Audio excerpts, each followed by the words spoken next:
Bienvenidos a este canal Apasionados en el Psicoanálisis. ¿Así va? Va, sí. Bienvenidos a este canal donde estamos apasionados por la mente humana y por el psicoanálisis. Ok.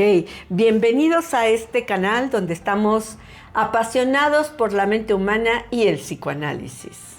Y el día de hoy estamos con una persona que verdaderamente es una apasionada tanto por la mente humana como por el psicoanálisis, como por muchas otras disciplinas, ya que ella es escritora, estudió muchísimo tanatología, tiene varias maestrías, tiene un doctorado en psicoanálisis y arte y tiene una experiencia increíble, además de que fue mi profesora 3 años, donde yo aprendí muchísimo sobre estructuras en psicoanálisis y supervisión de casos también me diste, ¿no? ¿Te acuerdas? Así es, sí, también te di supervisión de casos. Oye, pues muchísimas gracias por esta invitación.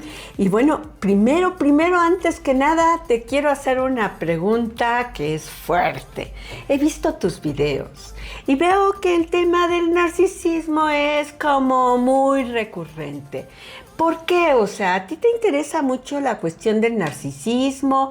¿Te lo piden mucho? ¿Piensas que en esta época nos hemos convertido en personas muy narcisistas y que es importante como replantear este tema? O lo que pasa es de que actuamos de maneras muy egoístas, a lo mejor, y confundimos el término de egoísmo con narcisismo, o algunas cosas así. Bueno, pues me parece una pregunta bien intensa para empezar. Muchas gracias por el agüita de limón, ¿no? Con este calor creo que se agradece. Y bueno, pues si yo hablo mucho del narcisismo o me gusta hablar de repente del narcisismo, siento que es por varias razones. La primera yo creo que es un tema que me piden mucho, ¿no? O sea, y lo agarro por temporadas. No es que todo el tiempo esté hablando de narcisismo, sino que justo en esta ocasión te tocó a ti estar presente en esta temporada donde hablo del narcisismo. Y aparte de que me lo piden mucho, sí veo que de repente se confunde mucho el término, de repente se juzga mucho al término, ¿no? Se tiende a pensar como narcisismo negativo, malo, y me va a tratar muy mal y ya se acabó. No me quiero relacionar con esa persona. Y yo creo que se confunde, se malentiende.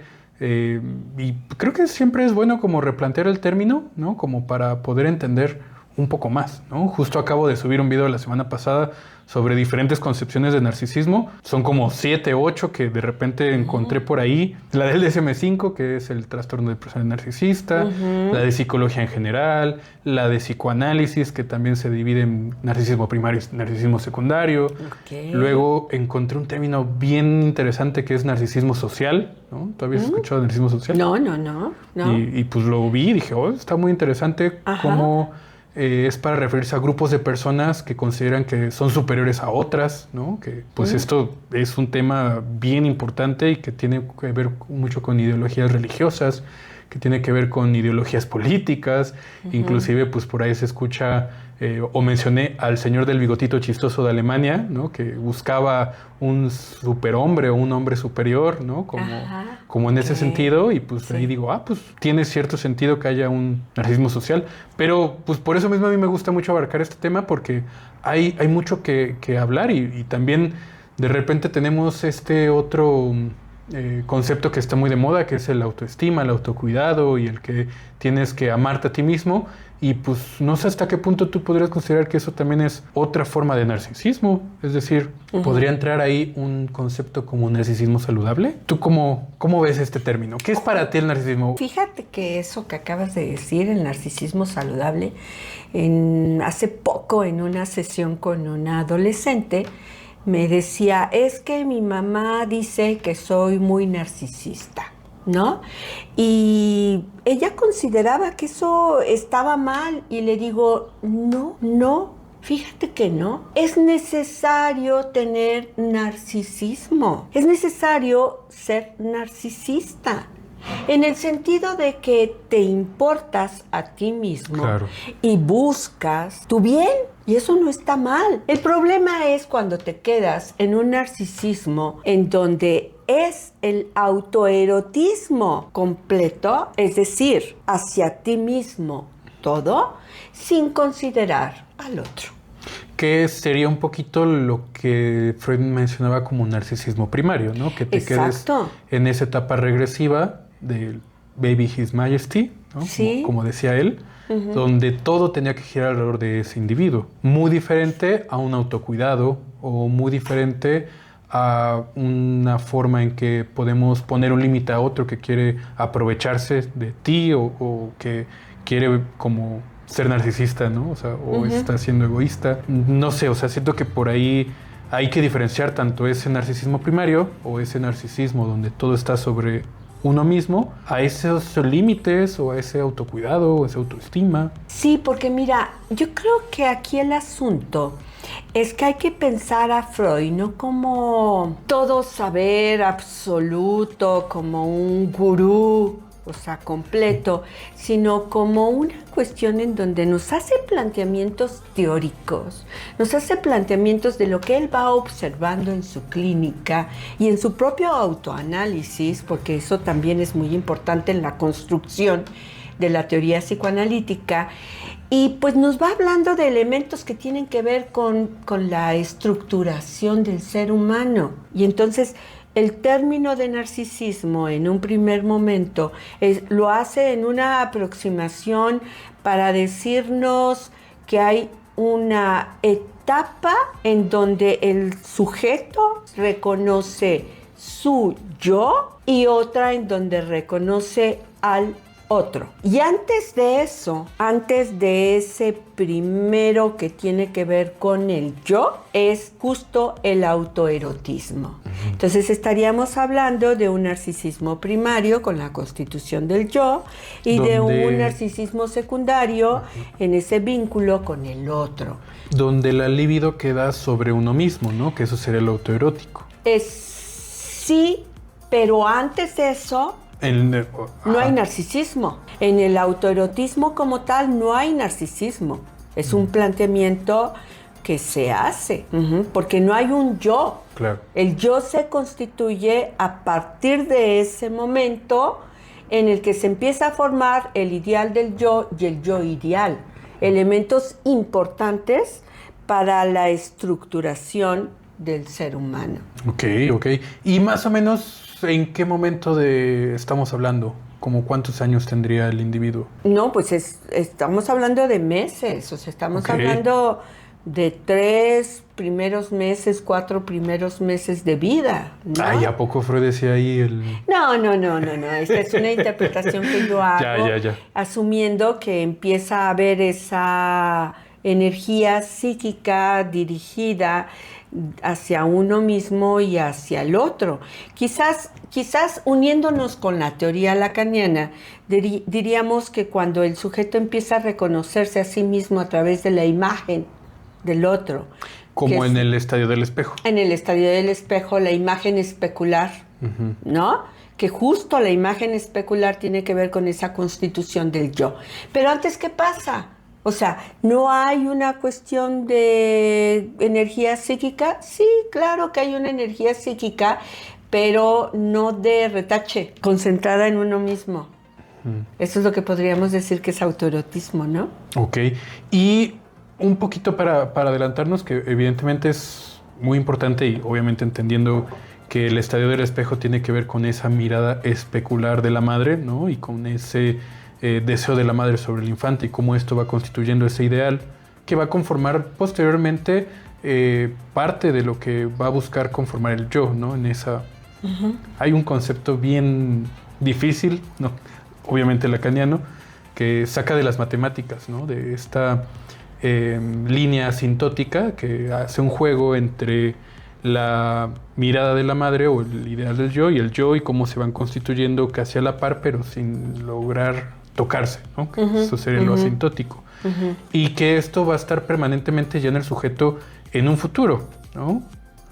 Y que tiene que ver ese ideal con la conformación del yo en esa búsqueda de alcanzar ese ideal. Y aquí mi duda, que a lo mejor está bien difícil, o a lo mejor dices, ay, está bien fácil, Felipe, es eso que tiene que ver con el narcisismo. Bueno, a ver, mira, te estaba escuchando y estaba pensando en algo que se discutía mucho cuando yo estaba estudiando la maestría en psicoterapia psicoanalítica de niños, que si se puede decir que hay un periodo anobjetal, o sea, sin objeto, previo. Incluso si podríamos hablar que el autismo, o lo que hoy se considera como espectro autista, ¿sí?, tendría que ver con esa situación en donde se pregunta uno dónde está el objeto, dónde está el otro. Para los que no son apasionados del psicoanálisis, no nos estamos refiriendo a los objetos como el vaso o la maceta, etcétera. Nos estamos refiriendo a ese otro hacia donde se dirige la libido, ¿no? Y libido que le retorna, que le regresa.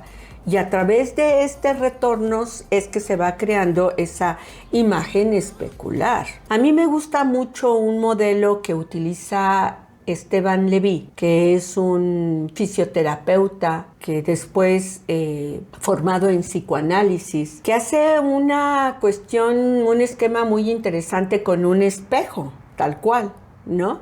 Y dice un poquito, bueno, imagínate que está el niño y lo que tiene es un espejo, tal cual. Pero no hay un otro del otro lado del espejo que le regrese una imagen. O sea, es decir, entonces se requiere de ese espejo y un otro que esté del otro lado. Para que entonces en ese espejo, en ese vidrio, vamos a decirle... Hay el reflejo. Se refleje, ¿sí?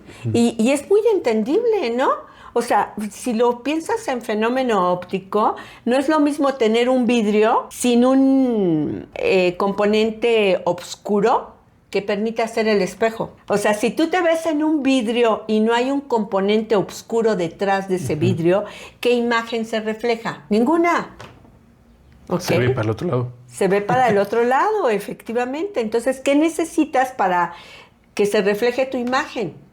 Pues que del otro lado haya algo opaco. O sea, que haya algo que pueda permitir que se refleje tu imagen.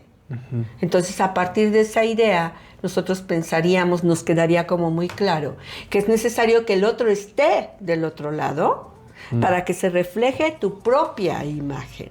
Ya. ¿Sí? Y ahí empezar a construir este yo ideal y este ideal del yo. Y entonces sí hablamos de una relación con el otro. Y si hablamos de un narcisismo secundario, en un segundo momento, en donde está el otro presente, ¿sí? Y va hacia allá. Ok. Me parece importante como aquí entender que un poco a lo que se refiere la cultura general sobre narcisismo tendría que ver con ese narcisismo secundario del psicoanálisis, ¿no? Como una persona que es muy egoísta, una persona que piensa mucho en sí mismo, una persona que gira a todo el mundo alrededor de ella, que puede llegar a aprovecharse de los demás. ¿Tú considerarías que esto podría ser así? ¿Que el narcisismo secundario tendría que ver con ese narcisista del que habla la psicología en general? Para pensar, para darte una respuesta, tendríamos que pensar en la tragedia de Narciso, ¿no? Que al final es una tragedia porque Narciso se ve en el lago, ¿sí? Y no hay nadie más que él, solo está su imagen, ¿sí? Y por lo tanto entonces solo hay una cuestión de autosatisfacción. Y entonces pensaríamos, que es muy interesante, que la aproximación que hace Freud al tema del narcisismo es a partir justo de hablar de lo que puede ser considerado como una patología, como puede ser la cuestión de la psicosis, como puede ser la cuestión de la melancolía, o como puede ser en esta época lo que llamamos trastornos narcisistas, ¿no?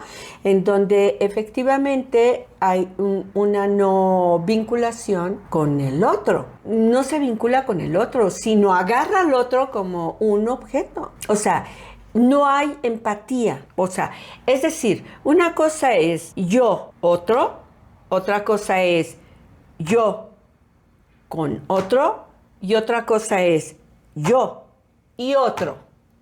Y tú me estás diciendo con ese narcisismo en donde se utiliza a los demás y demás, no hay un y, ni hay un con, es yo.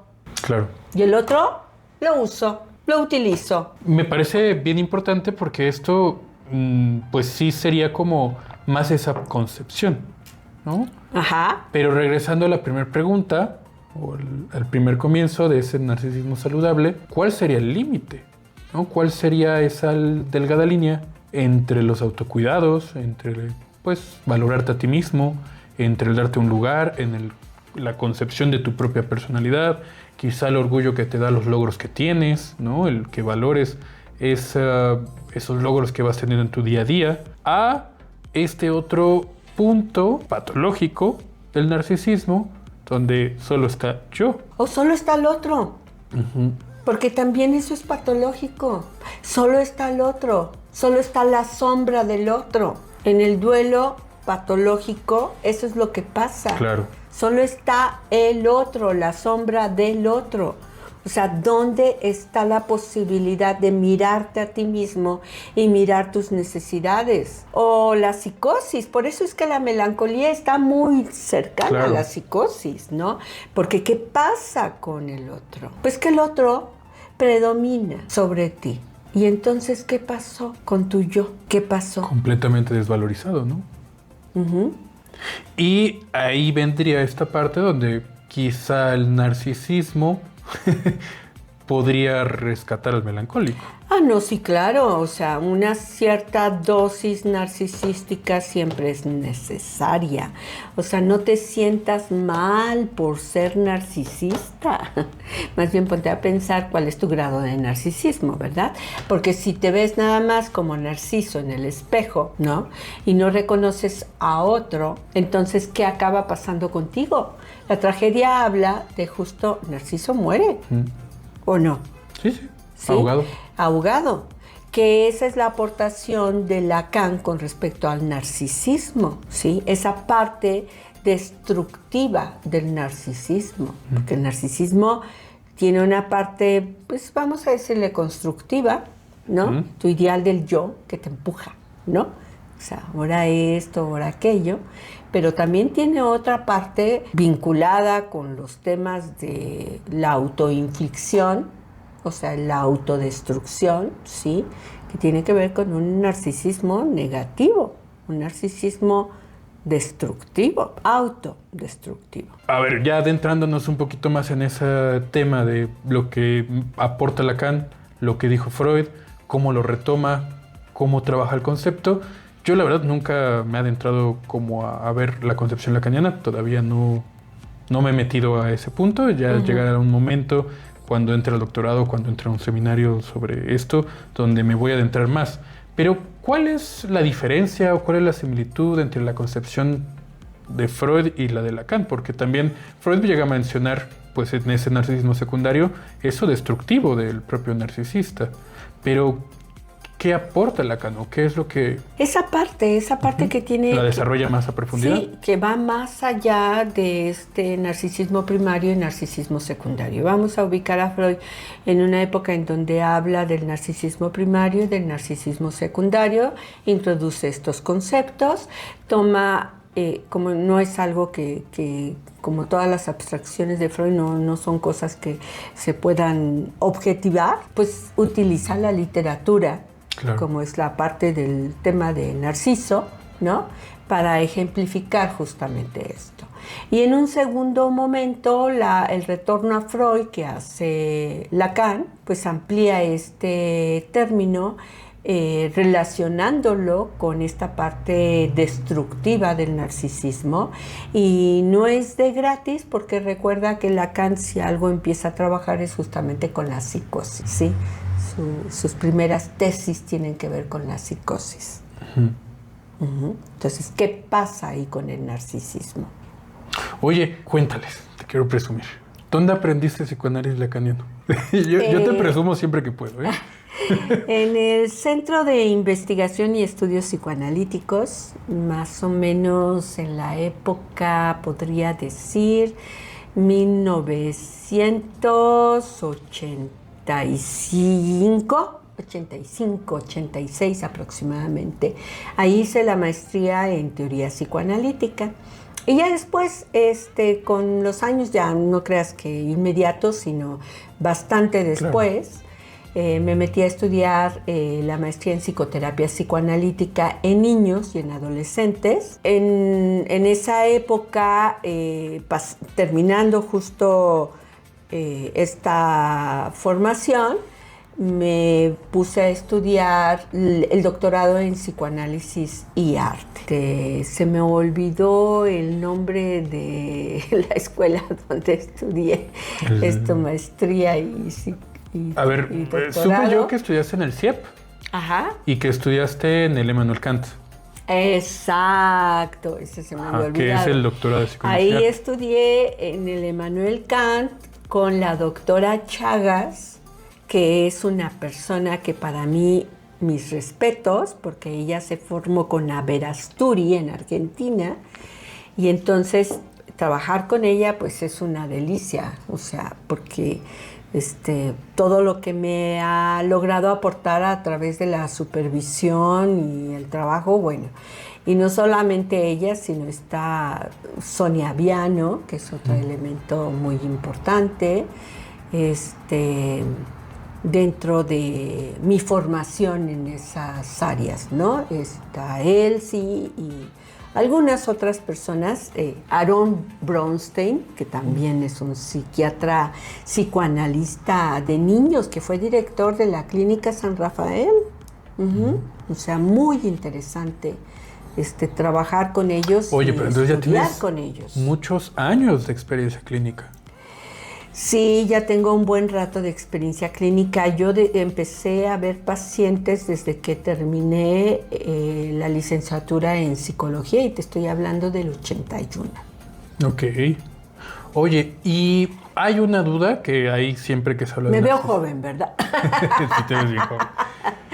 Pero hay una duda que siempre hay dentro de este tema, ¿no? El narcisista va a psicoanálisis. A propósito de me veo joven, no narcisista. Pero el narcisista va a análisis, el narcisista no va a análisis.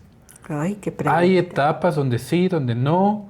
¿Qué consideras? ¿Tú piensas que es común ver un narcisista en análisis? No, bueno, o sea, un narcisista, o sea, que estábamos hablando, yo te puse 3 frases, yo otro, o sea, no hay una separación, yo otro, no hay una separación. Que, bueno, cuando llegara a ir un narcisista a psicoanálisis, pues esperarías ir por ese proceso. Que es yo con otro, claro, y yo y otro. Pero tampoco es tan común, ¿o sí? ¿Que un narcisista vaya a análisis? No, es que narcisistas todos somos. Un narcisista que se vincula con otro va a análisis. ¿Y uno que no? Uno que no, pues, o sea, ¿cómo va a ir a análisis, claro, no? ¿Y qué podríamos o qué te gustaría recomendarle a quien nos está viendo que está dudando si es o no es narcisista, o si tuvo una pareja narcisista, si sintió un maltrato por parte de un narcisista? A esa gente que nos pueda ver, ¿qué recomendación podrías dar? Bueno, a ver, yo primero diría, salte de la autocalificación en relación a ¿eres narcisista o no eres narcisista? Porque todos tenemos un grado de narcisismo necesario para sobreexistir. Si yo no me importara, entonces, ¿qué pasaría? ¿Ok? Bueno, entonces, en lugar de ese término, ponte a pensar en cuánto tomas en cuenta al otro, qué empatía o capacidad de reconocer al otro tienes y de pensar en sus necesidades, ¿sí? De tal manera que piensas en las tuyas, pero también piensas en el otro, siguiendo la idea de Freud de el narcisismo secundario, en donde diriges tu narcisismo, tu líbido, no solo hacia ti mismo, sino hacia afuera, hacia el otro. Que ahí está esa frase tan bonita que es el que no ama, enferma, pero también el que ama de más, enferma, ¿no? Claro, claro, en donde te borras por todas las necesidades que tiene el otro y entonces pones al otro en una posición narcisista, ¿no? Y todo eso a propósito de estos temas en la actualidad de relaciones tóxicas, ¿no? En donde pues uno estaría tocando esto, o sea, ¿hasta qué grado el otro y hasta qué grado yo? O sea, a lo mejor, fíjate, nos serviría la teoría esa de las matemáticas, la teoría de los conjuntos, en donde yo tengo dos círculos, un conjunto 1 y un conjunto 2, que soy yo y es el otro, y ni así, ni así, ni así. Es decir, ni un conjunto aquí y otro por acá, ni uno en medio del otro, sino más bien con unos puntos de intersección, en donde hay unos puntos de relación, en donde mi narcisismo se puede perder, vinculado con el narcisismo del otro, pero hay una individualidad que está en las otras áreas que quedan de un lado. Ok. ¿No? Como que sería más fácil pensarlo de esa manera, porque finalmente nosotros vivimos en sociedad, vivimos con el otro. Somos partes de una sociedad. Somos parte de la sociedad. Oye, pues ¿Sí? está bien interesante. Me haces pensar mucho, siempre me haces pensar mucho, siempre me enseñas mucho, por eso me gusta grabar contigo, ¿no? Y obviamente preguntarte, pues ya de estos temas, ¿no? Y parte de unos temas que podemos encontrar en tu canal, ¿no? Que bueno, los quiero invitar a su canal, es Una Ventana Siempre Se Abre, y donde estás hablando actualmente, o bueno, empezaste a hacer videos sobre el duelo, ¿no? Y ya un poquito hablamos del melancólico y el narcisismo, pero pensando en un duelo normal, pensando en una pérdida que tuvimos, para salir de ahí, ¿se pasa por una etapa narcisista? ¿No se pasa por una etapa narcisista? ¿Qué pasa con el duelo y el narcisismo? No, te tienes que rescatar. Por supuesto que la recuperación de tu energía psíquica es indispensable. O sea, cuando estás viviendo un duelo, estás bajo la circunstancia de la sombra del otro. Y hasta dónde la sombra del otro te elimina. Uh-huh. Que diríamos esa necesidad del otro, esa dependencia del otro, esa situación de no lograr percibirte a ti mismo, ¿sí? Confundido en el otro, en el recuerdo del otro. Entonces, que es donde la sombra del objeto recae sobre el yo. Sobre el yo, que es lo que uh-huh. Lacan plantea. La sombra del objeto, leyendo Melancolía, la sombra del objeto recae sobre el yo, por uh-huh. supuesto. El narcisismo siempre está en juego. O sea, no es que pases por un proceso de narcisismo, no. Es que el narcisismo siempre está en juego. Las situaciones como ese narcisismo se da, la dinámica del narcisismo. ¿Por qué? Porque siempre está alienación y separación. Siempre está unido al otro y desunido al otro. Entonces, ¿qué pasa en el duelo? Ahora, el duelo es un tema que me gusta mucho por mi práctica clínica que he hecho a lo largo de los años, pero no quiero que se me confunda ni que se me etiquete como claro. Alguien que solamente habla no. de duelo, porque ¿sabes qué? Algo bien importante es que no morimos hasta el último segundo. Y por lo tanto, cuando hablamos del duelo hay que hablar de lo que es la vida. Claro. Por eso es que por ahí quise empezar a hablar de vínculos afectivos. Que está subiendo apego y después uno de alegría. Y uno de felicidad. Felicidad. De felicidad, porque estoy convencida y ahí me voy a echar un rollazo, perdón por mi cara, pero es que sí va a ser un rollazo, con el asunto de cómo vives, mueres. Suena muy interesante. Entonces, si quieres hablar de cómo enfrentas tus duelos, habla de cómo vives. Y si te da miedo hablar de enfermedad, no hables de enfermedad, solamente habla de cómo vive el enfermo. Porque el enfermo vive, está muerto, está vivo. Eso es algo que todo el tiempo le digo a mis pacientes y a las mamás de mis pacientes. No le llore a alguien que está aquí. Mejor pensemos cómo estamos aquí. Claro. Uh-huh. Pues qué bonito, siempre es súper reflexivo todo esto que nos platicas y me parece súper importante. Me parece que todavía, cuando salga esto, todavía no se va a estrenar el de felicidad, pero va a estar a punto de estrenarse. Entonces, de plano, vayan de una vez a su canal, se lo voy a sacar en la descripción. De todos modos, es Una Ventana Siempre Se Abre. Y tengo una pregunta para terminar esta entrevista, que creo que ya se lo voy a hacer a todos los invitados a este lugar, ¿no? Cuando traiga un invitado, que es, ¿qué ha aportado el psicoanálisis en tu vida? Porque escucho por ahí muchas críticas al psicoanálisis, si es ciencia, si no es ciencia, si es válido, si no es válido, si es fraude, si no es fraude, y hay como una tendencia a descalificarlo.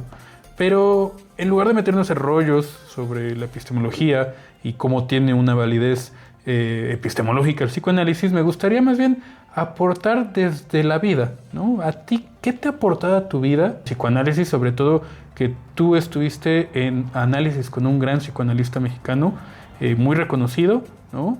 ¿Y cómo cambió tu vida el entrar a psicoanálisis?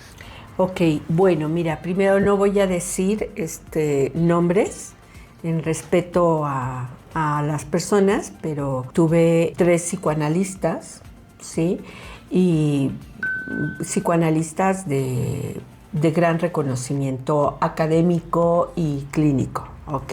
Eso es por un lado. Por otro lado, sí me gustaría hacer énfasis en que en la época actual, todo lo que sea ligero, todo lo que sea rápido, es aplaudido, ¿no? Lo que sea sencillo. Por lo tanto, hablar de psicoanálisis es hasta cierto punto para mucha gente como algo obsoleto. Estamos hablando de construcciones teóricas de 1895, el siglo 1995, más échale 28 años, 29 años más.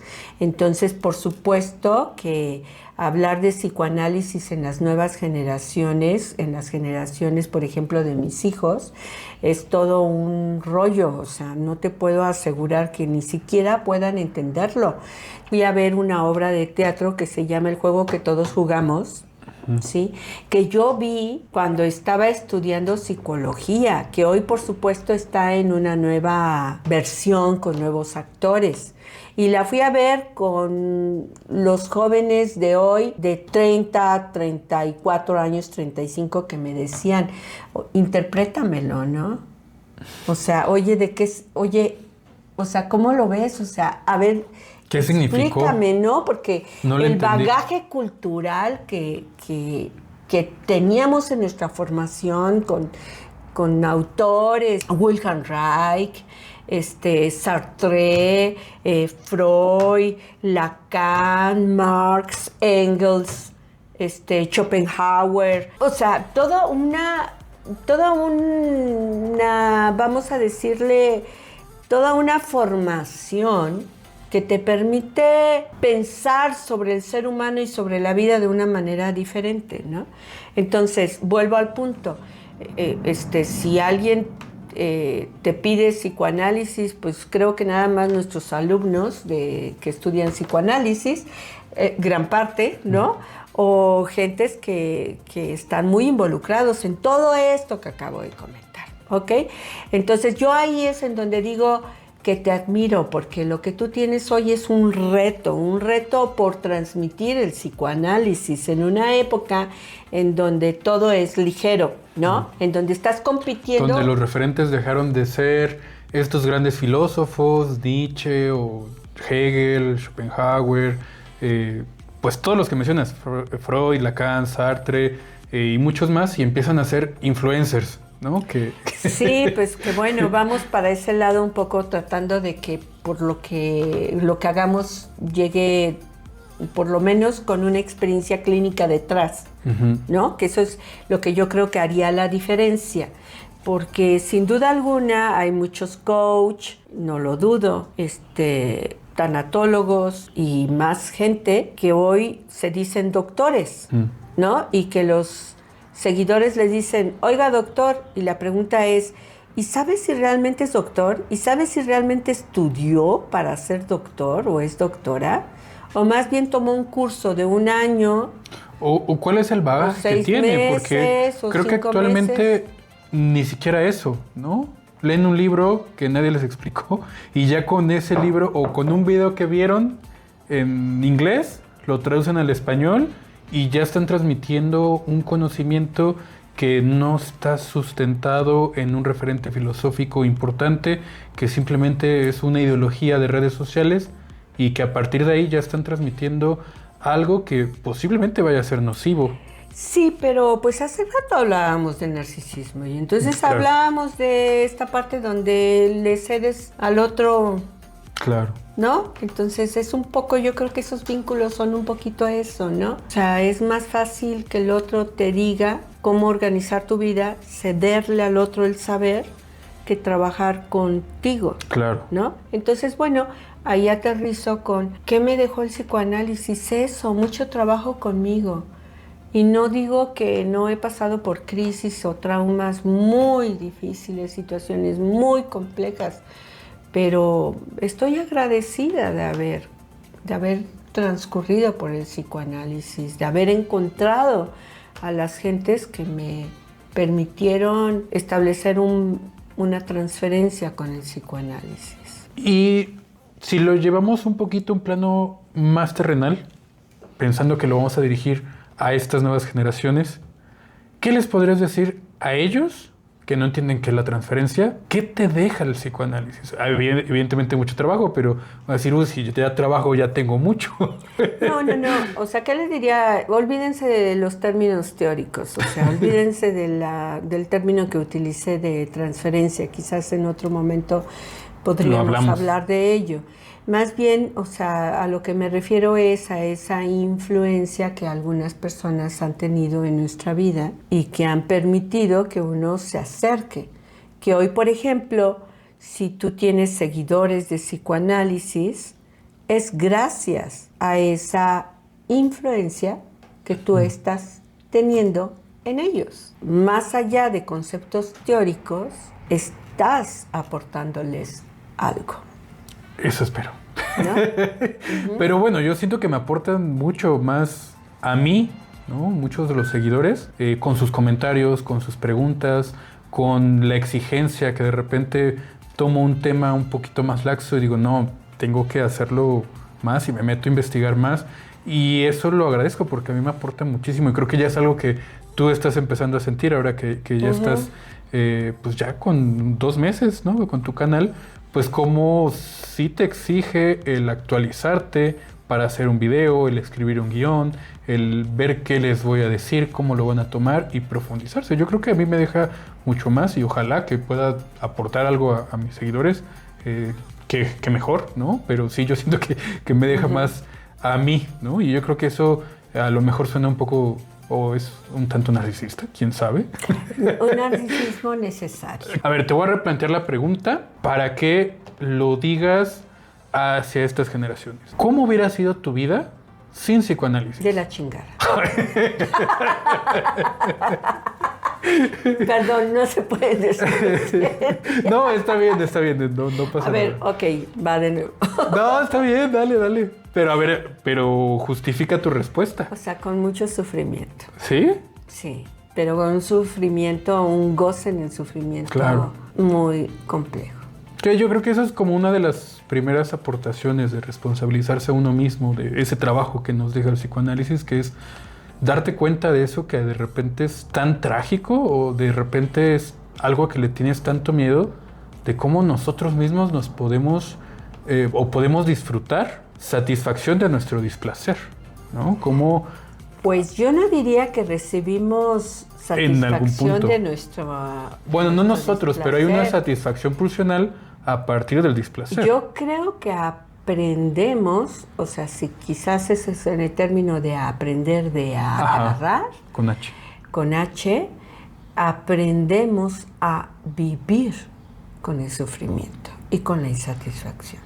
Claro, pero también nos descolocamos de alguna posición un poco masoquista en la cual pudimos haber estado. O de anclaje. Déjale de anclaje en ese tipo de sufrimiento. Pulsión de muerte, ¿no? Y que al darte cuenta, el trabajar con ello, puede haber un poquito de mayor libertad frente a ese goce. Y que a partir de que te liberas de ahí dices, bueno, pues ya no quiero, ya no voy a buscar este tipo de dinámica que me hace sufrir tanto. O sí, pero lo voy a vivir desde otra perspectiva, ¿no? Decía un maestro mío, Alfredo Moguel, que me acuerdo mucho de él, y decía Alfredo Moguel, bueno, o sea, alguien me preguntaba con respecto al fin del análisis, ¿no?